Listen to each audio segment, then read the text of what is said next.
തൃശ്ശൂർ ശക്തൻ മാർക്കറ്റിൽ മോഷണം എന്നൊരു വാർത്ത വരുന്നു. 2 കടകളിലാണ് മോഷണം നടന്നത്. 50,000 രൂപയും 2 മൊബൈൽ ഫോണുകളും കവർന്നു. മറ്റൊരു കടയിൽ ജോലിക്ക് വന്നയാളാണ് കവർച്ച നടത്തിയത്. മോഷണത്തിന്റെ CCTV ദൃശ്യങ്ങൾ റിപ്പോർട്ടറിന് ലഭിച്ചു. നേരെ പോയി കടയ്ക്കകത്ത് പോയിട്ട് മോട്ടിച്ചുകൊണ്ട് അങ്ങ് പോയി. ഇതാണ് ആ ദൃശ്യങ്ങൾ. ജെയ്സൺ ചമവളപ്പിലുണ്ട്. മോഷണത്തിന്റെ ദൃശ്യങ്ങൾ പ്രേക്ഷകർക്ക് കാണാം. രാത്രിയാണ്. മൊബൈൽ ഫോണിന്റെ വെളിച്ചത്തിൽ മറ്റൊരു കടയിൽ ജോലിക്ക് വന്നയാളാണ് മോഷ്ടിക്കാൻ വേണ്ടി വന്നത്. 50,000 രൂപയും 2 മൊബൈൽ ഫോണുകളും അടിച്ചുകൊണ്ട് പോയി.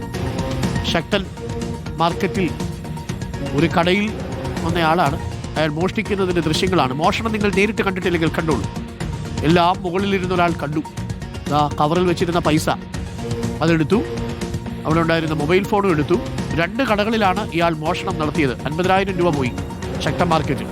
നമുക്കിപ്പം ജെയ്സൺ ഉണ്ട്. ജെയ്സൺ, ഇയാളെ തിരിച്ചറിയാൻ സാധിച്ചിട്ടുണ്ടോ? ജെയ്സൺ, എല്ലാം മുകളിലിരുന്ന ഒരാൾ കണ്ടു, അത് പുള്ളി കണ്ടില്ല.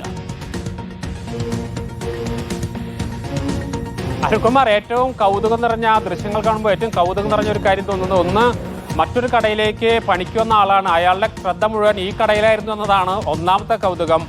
രണ്ടാമത്തെ കൗതുകം എന്ന് പറയുന്നത്, ഒരു മുകളിൽ ഒരാൾ ഇരിക്കുന്നുണ്ടെന്ന ഒരു ചിന്ത പോലും ഇല്ലാതെയാണ് അയാൾ അവിടെ നിന്ന് സ്വന്തം മൊബൈൽ വെളിച്ചത്തിൽ ആ മോഷണം നടത്തുന്നത്. സാമാന്യ ബോധമുള്ള ഒരാൾ സ്വാഭാവികമായി ആദ്യം നോക്കുന്നത്, ആര് ബോധമുള്ളവരും ഇല്ലാത്തവരും നോക്കുന്ന ആദ്യം CCTV ഉണ്ടോയെന്നാണ്. പക്ഷെ അതുപോലും നോക്കാതെ വളരെ പെട്ടെന്ന് തന്നെ തുറന്ന് പൈസ എടുത്തു കൊണ്ടുപോകുന്ന ദൃശ്യങ്ങൾ, ഇത് രണ്ടുമാണ് പ്രധാനമായും ഇത് കള്ളനെ കൊടുക്കുന്നതിനിടയാക്കിയിരിക്കുന്നത്. ഏതായാലും ഇയാളെ സംബന്ധിച്ച് ഏകദേശം ധാരണയ്ക്ക് പോലീസിന് കിട്ടിയിട്ടുണ്ട്. പക്ഷേ ഇയാൾ മുങ്ങിയിരിക്കുകയാണ്. 2 കടകളിലാണ് മോഷണം നടന്നിരിക്കുന്നത്. 50,000 രൂപ നഷ്ടപ്പെട്ടിരിക്കുന്നു. അതോടൊപ്പം 2 മൊബൈലും നഷ്ടപ്പെട്ടിരിക്കുന്നു. ആ ദൃശ്യങ്ങൾ കാര്യമായ മറകളില്ലാത്തതുകൊണ്ട് തന്നെ എത്രയും പെട്ടെന്ന് ഇയാളെ പിടികൂടാനാകുമെന്ന പ്രതീക്ഷ തന്നെയാണ് പോലീസ് ഇപ്പോൾ പങ്കുവെക്കുന്നത്. അരുൺകുമാർ, ഓക്കെ, ഒന്ന് ആലോചിച്ച് നോക്കൂ അല്ലേ?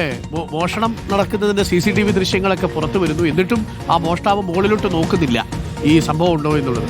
ഇങ്ങനെ വേണം പണി കേൾപ്പിച്ചാൽ. സ്വന്തം കടയിലെ കാര്യം മാത്രമല്ല, അപ്പുറത്തെ കടയിലെ കാര്യം കൂടി കൃത്യമായിട്ട് നോക്കുന്ന ഒരാളാണ് ഈ മോഷണം നടത്തിയ മോഷ്ടാവെന്നാണ് മനസ്സിലാക്കുന്നത്. എന്തായാലും പടങ്ങളൊക്കെ നല്ല പേഷായിട്ട് പതിഞ്ഞിട്ടുണ്ട് കേട്ടോ.